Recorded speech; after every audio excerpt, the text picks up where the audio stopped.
Go. Hi Sarah. So what's this documentary going to be about today? Today I'd like to talk about my experiences with bulimia and yeah, just my experiences. It's something that I'm only just learning about really. I mean, I've been doing it for a while, but it's only recently that I've started to understand it, so just bear with me if I'm a little bit confused about what I'm talking about. So yeah, bulimia today. Okay, doing great. So when did you first start becoming bulimic? Were you binging first? Yes, from quite an early age. I'd say,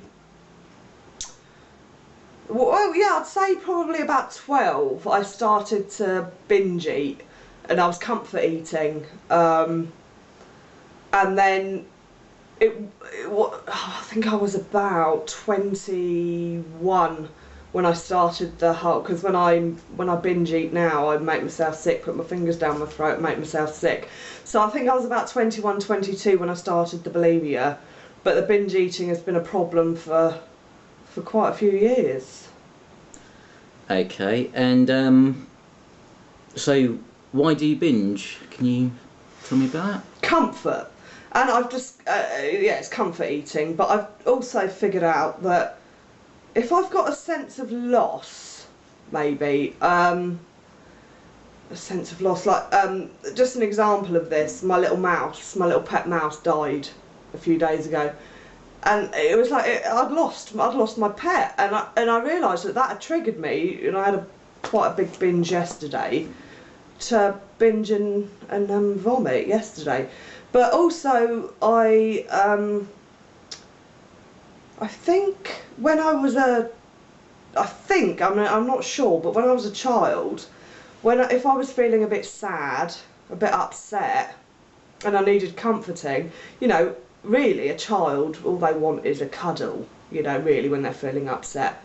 But I think I was given food, but if I was upset, I was given like some sweets to cheer me up. So I've associated feeling sad, and then to make myself feel better, eat. And you know, obviously it's turned very chaotic the older I've got. But I mean, I don't blame anyone for this, for you know, how I've been brought up or anything. But I think it is an association with. I associate sadness with food, really. Yeah. And because I can help out with this, I binge as well, and I find it quite exciting, the thought of binging. Yeah. But it's never as good when you're actually eating. But it's like anything, David, like drugs or alcohol. Before I went to when I was taking drugs or drinking, before I used to go and get my drugs or my alcohol, I'd get that excited feeling, you know. Yeah, I can understand. Yeah, the excited feeling, definitely. And when you're actually binging, you're not thinking about all those bad thoughts, are you? No. So, yeah, that was just my little piece as well. Thank you. Well, the more information we can get on cam, the better, really. So. Okay, so you were binging. We know what you were getting out of it.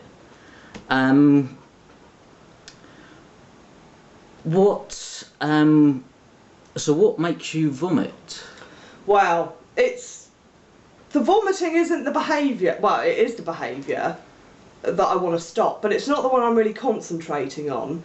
It's more of what makes me binge, because ultimately once I've binged, I feel incredibly guilty, and I think, fuck, you know, I've just consumed however many calories. I've got to get rid of it. I've got to get rid of it. So I make myself sick. So it's guilt, and I just feel disgusted with myself. I think, oh, that's disgusting eating that amount. I think also, I mean, I'm quite big, but I mean, I know a lot of people that have got really big issues with their weight. They really worry about it. I mean, I'm not overly bothered about my weight. I mean, you know, it's not a major thing, so that's not the reason I do it. But vomit. But I think possibly it could be You see, I don't know. I think it could be, because if I consume, like, I don't know how many calories in a day or whatever, a binge. If I didn't, well, I can't. Sorry about my confusion here. No, that's fine. If I didn't vomit, yeah, if I didn't vomit, I would be probably 4 times the size that I am now. No, I'm not joking. I would. That's just that's the amount that I can eat on a binge. So I have to get rid of it. I don't want to put on the weight, but I just feel disgusted with all that crap in my body as well. Right, yeah. You know, all that, ooh. I mean, I kind of get that. I mean, when I'm binging, I feel disgusted with myself afterwards. But I don't vomit. I mean, the idea of vomiting all that up is a horrible, horrible thought. It's not a good behaviour, David, No, you know. no. I've got problems, I've got bleeding gums from where I do it. I get the, like the acid, you know, in, what's it called? Just acid indigestion. Yeah, I get that from vomiting. A lot of the time I smell of vomit because I've been vomiting. Yeah. So it's not a good behaviour, but it's quite a complicated thing. And my CPN, bulimia, is quite a complicated thing. And anorexia, which I'll go into briefly later on in this video. But it's it is a complex thing, and my CPN has explained to me that it may take me years to really understand why I do it. And I have only just started to look at the behaviour and what causes it. So it's still early days, but it's interesting. Right, so with your CPN, are you looking at childhood issues, that sort of thing? Yeah. And right. I'm doing a lot of childhood work at the moment. I've got another counsellor who I work with, and we're doing inner child work. So I am.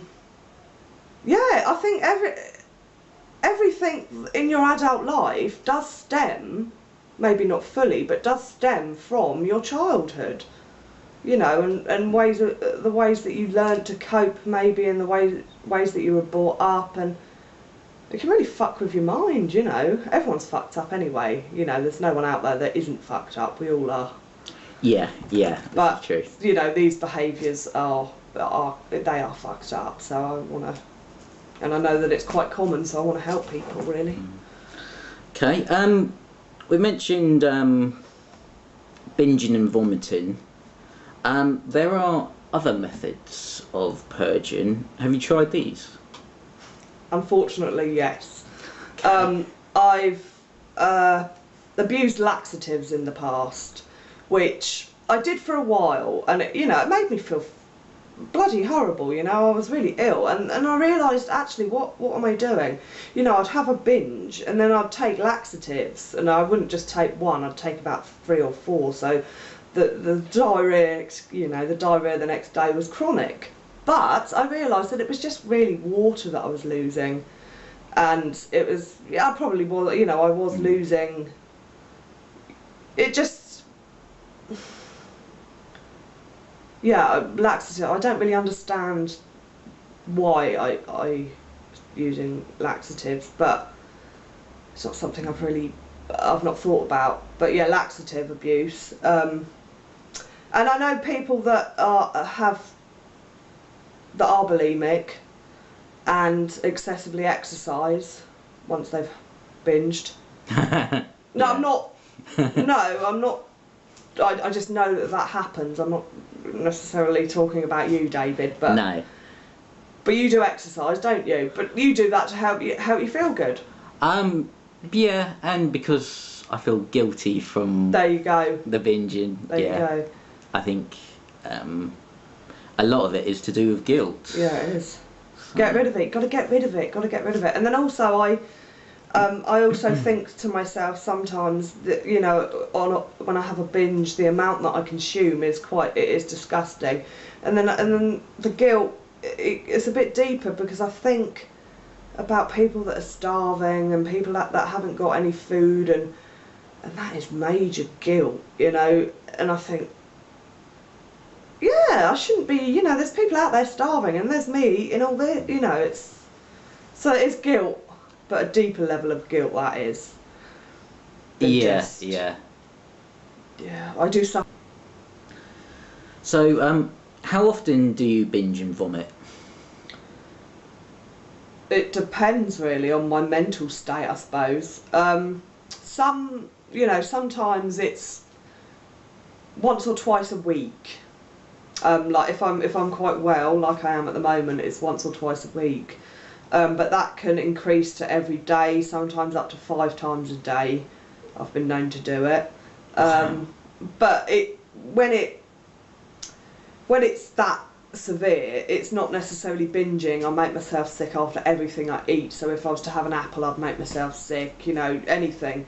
Whereas, when I'm well like I am at the moment, and I do eat healthily, I eat well, I eat good food, I keep that down, but then I still have the binge on cake and chocolate and carbohydrate food. So yeah, I sometimes it can be quite severe, and I do when I'm really bad, and it's kind of like I suppose it's when I'm feeling chronic despair, maybe. I starve myself.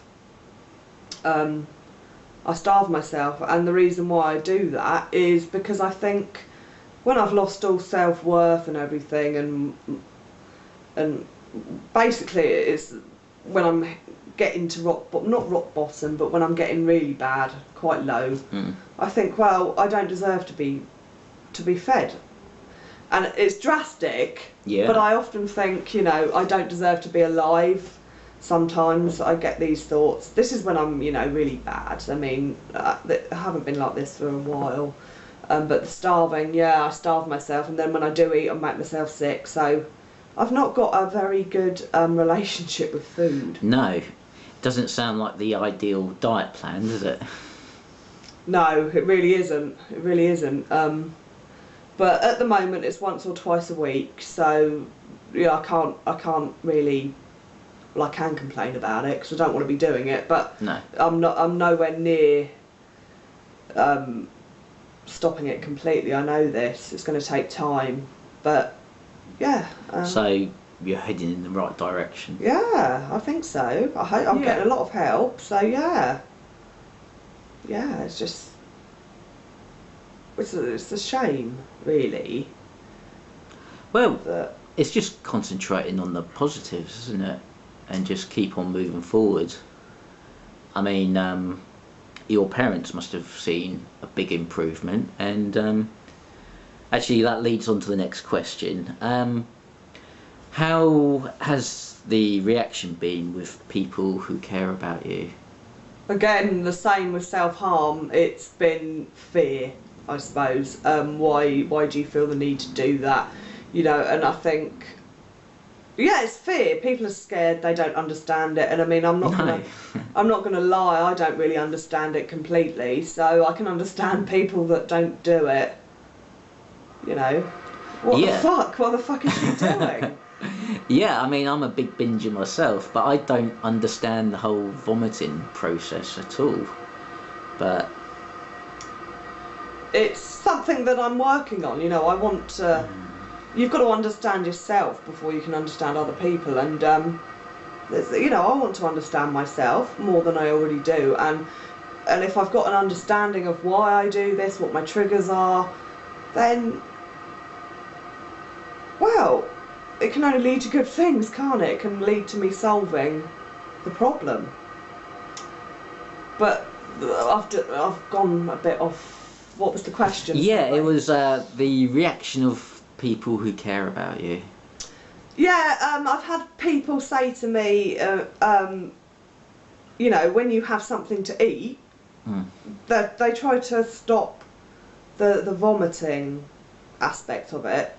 When you've had something to eat, just leave it in your body. But it's a lot deeper than that. It's not as simple as, I wish I bloody could do it. I wish I didn't binge, but it's a lot more complicated than that. And the feelings of guilt, like I've said, are chronic. Once as you know, once you've had a binge, the feelings of guilt are chronic.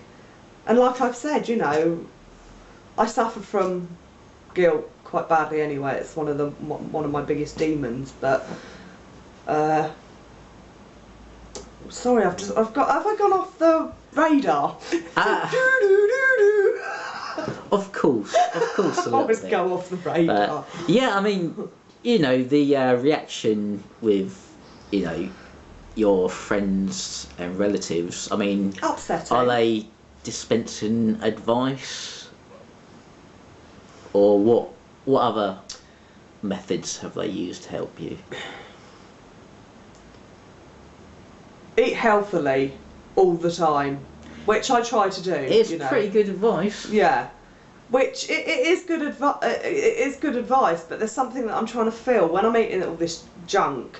I'm trying to feel something inside, like something that's not there, and I think it's a sense of love, maybe, the comfort eating. Yeah, I'm yeah. comfort eating because I want to feel loved, and that might sound peculiar, but I think that's why I do it. So. No, it's true. You know, a bit of celery and an apple isn't really giving me. Well, it probably does give me more love than a cake, but I suppose being given food to cheer me up when I was growing up, I'm still in the habit of doing that. So Yeah. It's like in the song, Sarah. Everyone needs a bosom for a pillow.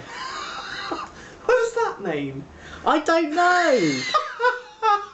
Maybe it's just something that we all need, a bit of comfort. Do you want to come on my bosom? Not just now. Not just now. Just replay that, what you said. What did I say? Don't worry. Don't worry. Well, I will see it when it's on YouTube, as will the whole world, so... Yeah, I mean, that's pretty much it, really. Yeah. Just before we go, Okay. if there is anyone out there that is bulimic and is watching this, can I just say one thing? It's taken me quite a while to be open about it. I was, like the self-harm, very ashamed of it, embarrassed by it, and I still am. I still